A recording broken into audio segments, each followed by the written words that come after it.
Introduction to the book. Sai Shrinim Karoli Baba Maharaj was born in a well to do Brahmin family from the village Akbarpur in district Agra and was known by the name of Lakshmi Narayan. He exhibited spiritual powers from birth, and though he did not show an inclination for study as a child, he seemed to know everything. One night he told his family that there would be burglary in the house. Taking it to be a child's imagination, no one heeded his warning. But his words turned out to be true. Burglars broke into the house the same night. At the tender age of 11, Baba left his house and went to Gujarat, where he lived for 7 years. He stayed in the ashram of a Vaishnav saint who gave him the name Lakshman Das and made him wear the clothes of an ascetic. His hair grew long and matted, and he wore a loin cloth tied around the waist with a rope made of reed.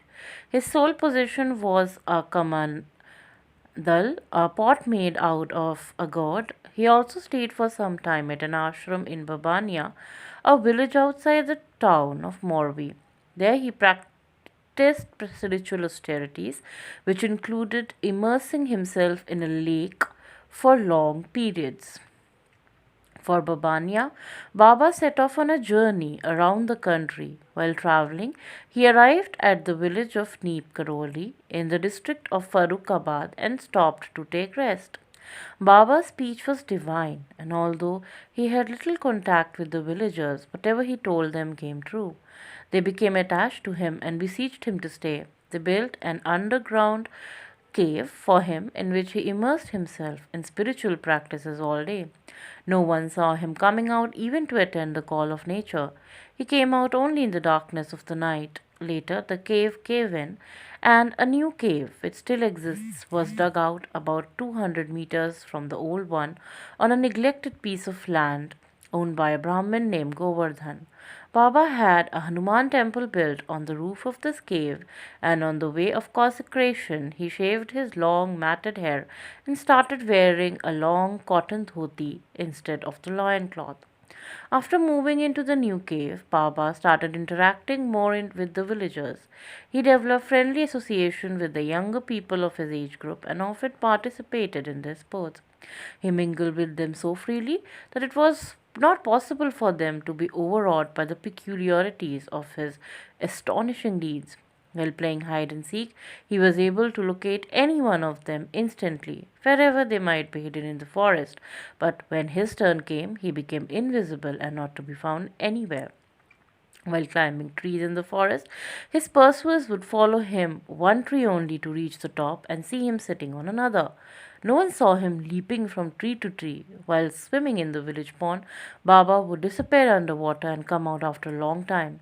It was all a matter of amazement and fun for them. During this period, a poor bird catcher named Gopal became Baba's ardent devotee and came to attend to him every day. One day, following Baba's instruction not to enter his cave, Gopal made the mistake of going in with a pot of milk that he had bought for him. He found Baba immersed in deep meditation with serpents wrapped around his body. He was so horrified to see Baba in his Shiva like form that his legs gave way and the pot of milk slipped from his hand. He ran outside and fainted. Papa came out and lifted it up, saying, "You should not have entered the cave without permission." It was by Baba's touch alone that Gopal regained consciousness. One time Baba did not get food for several days. This was more of his Leela. Villagers said that he appeared agitated. He shouted at the holy image of Hanuman, the beloved devotee of Lord Ram. "Will you starve me to death?" No sooner did he say these words than several people came to the temple with plates full of fruits and sweets. Showing disrespect to the devotee was an incomprehensible act, but the villagers believed that Maharaj could do such a thing because he was not a devotee of Hanuman, but Hanuman himself One day, Baba was on his way to the Ganges, where he used to bathe on the auspicious days of Ekadashi and Purnima. He was walking with his devotee Gopal and a Muslim companion when he saw a train traveling towards Farrukhabad on which he wished to travel. Moving train, which was about 200 meters away, suddenly stopped and did not move farther until Baba and his attendants boarded. As soon as Baba sat down, the train continued its journey. Later on the request of villagers who wished to keep the memory of the event alive, the government of India set up a railway station at the place where Baba boarded and named it Baba Lakshman Das Puri station after Baba. Baba was called Baba Lakshman Das by the villagers of Neem Karoli. On another occasion, Baba went to Farrukhabad from Neem Karoli in the first class compartment of a train. Seeing his sadhu like appearance, an Anglo Indian conductor told him to get off the station at the next station. Baba got down and took a seat on the platform. Despite all efforts of the station staff, the train did not move. His departure was delayed for 2 hours. The conductor could not explain the problem since no mechanical defect was found. In fact, the engine was running, but the wheels would not turn. All the compartments of the train were checked, and no fault was found anywhere. While the authorities were deliberating over the problem, some railway employee asked Baba in jest to make the train move. Baba said, "I am turned out of the train, and you are asking me to let it go?" An employee replied, "Perhaps you had no ticket." At this, Baba showed them several genuine first class tickets. Amazed, they begged him to reboard the train and let it move. Baba willed it to be so, and the train moved. Instantly, from then on, Baba Lakshman Das became famous as Baba Neem Karoli, the Baba from Neem Karoli village. In 1935, a rich man came to Neem Karoli and offered Baba a silver plate full of gold coins in the presence of Govardhan and some other Brahmins. Baba did not accept the offering. His rejection of it antagonized the Brahmins, for they had wanted Baba to give them the money. Later, another rich man came to Neem Karoli bringing 30 cans of ghee for the forthcoming yagna on the fifth moon day. Baba was in Farrukhabad taking a bath in the Ganges. In his absence, the Brahmin spoke to the rich man in a derogatory way about Baba and persuaded him to go away with his cans of ghee. Baba could see all that was happening at Neem Karori from Farrukhabad, and on his return, he reprimanded the Brahmins and gave up the idea of performing the annual yagna. One day, short thereafter, he left the village. He had lived there for 18 years. After leaving Neem Karoli, Baba lived for some time on the bank of the Ganges at Kila Ghat in Fatehgarh. Then he associated with the local people and even reared some cow. To the amusement of his devotees, the cows obeyed Baba's command. During his stay, he gave his blessings and darshans to many soldiers. He also changed the heart of Colonel J.C. McKenna, his first Western devotee who had been averse to Indian saints and monks. After leaving Kilaghat, Baba wandered from place to place. Nothing can be said for certain about where he went and what he did during this time. There was, however, a steady growth of reverence for him among people in the towns of Bareilly, Haldwani, Almora, Nainital, Kanpur, Lucknow, Vrindavan, Allahabad, Delhi, Shimla, and even in Madras, a far off city in the south. Without any publicity, urban and rural Indians of all states, ages, castes, as well as people from the West became the Baba's devotees. Hindus, Muslims, Sikhs, Christians, and even atheists were drawn to him. V.V. Giri, the former President of India, Gopal Swarup Pathak, former Vice President, Justice Vasudev Mukherjee, Jugal Kishore Birla, the famous industrialist Sumitra Nandan Pant, the poet, former Prime Minister Jawaharlal Nehru, and many other well known distinguished persons had Baba's darshan and showed great respect for him. During the 1940s, Baba began spending more time in Nainital. A great many of the town's inhabitants became devoted to him. If they saw Baba going anywhere, they would leave their business of chores and, like carefree beings, follow him wherever he went. There was an inexplicable bliss in the households that Baba visited.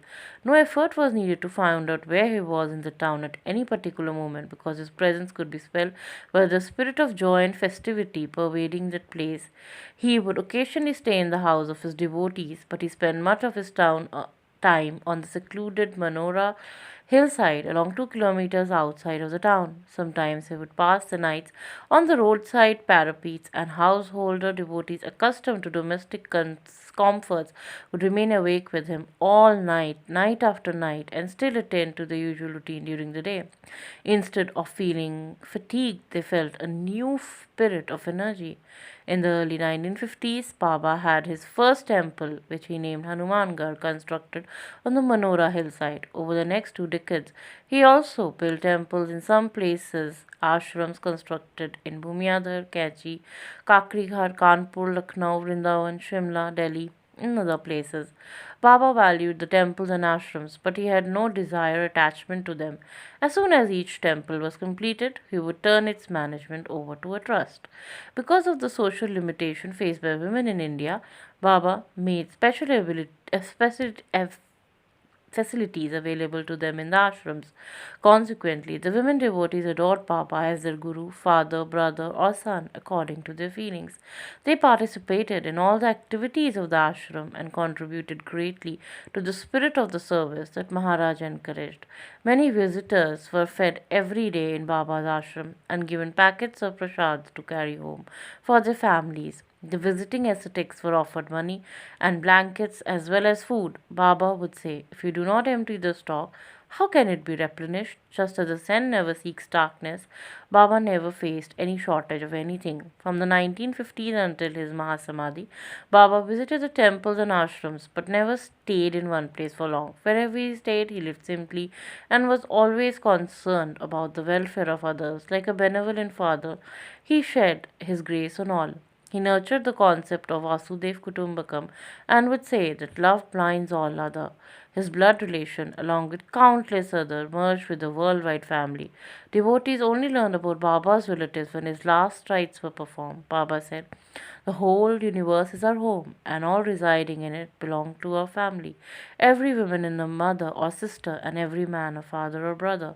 This is all God's family. You can do service of the highest order only if your thoughts are centered on God. Instead of trying to see God in a particular appearance, it is better to see Him in everything." On 11 September 1973, Maharaji left his physical body. Much remains a mystery about him and his Leela before and after his date. K.M. Munshi, former governor of Uttar Pradesh, wrote, "Nobody knows where he came from or where he went away, nor is his original name known to anyone. What we know about him is only by his grace. He is a perfect example of how the eternal power assumes human form and dwells for a time amidst the masses." End of introduction.